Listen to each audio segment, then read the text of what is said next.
Hey, good morning. Welcome to CGS Biblecast. So glad you joined me here this morning. We're talking about Nehemiah still in the book of Nehemiah. And we're talking about moving.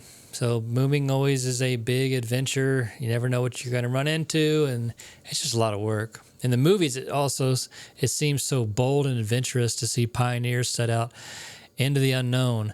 But whether journeying west or setting out to sea, even the greatest heroes would be nothing without their supporting crew. Those beloved characters, the glue that makes classic films, well, classics.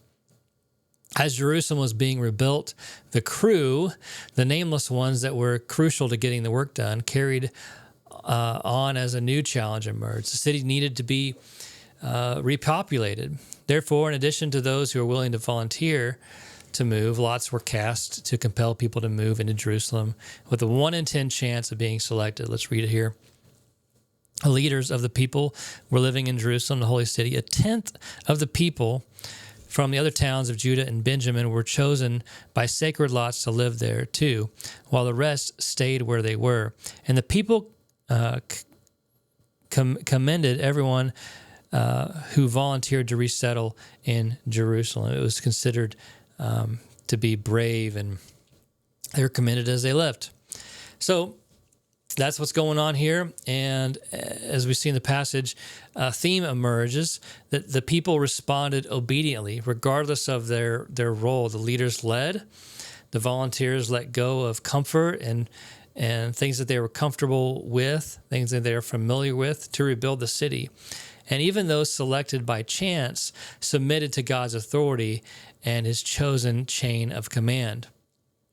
If others watched a movie about your life, that sounds, it sounds boring to me, but for my life. But if they were watching your life, it'd probably be really exciting. But if people are watching your movie, would they recognize that the same level of obedience and willingness to serve? Take a moment to examine your heart. Is there anything that you're holding back from God? Would you ever say, God, I'll do anything for you except? You may not be called to plant a church, but you may be called to new territory or to do something new. Don't miss out on the role of a lifetime. Whether you can't give up for God, whatever you can't give up for God is nothing compared to what you will gain if you do. That is hard to realize, but sometimes by trusting the Lord and giving what you have to him and surrendering what you have for him, you gain so much more. I definitely have seen that modeled in my life when I chose to move, and God has been blessing me, and his favor has been upon me in so many ways since then. And I challenge you, don't let things pass you by. If God's calling you to move, if he's calling you to do something and to make a move, to do something new, do it.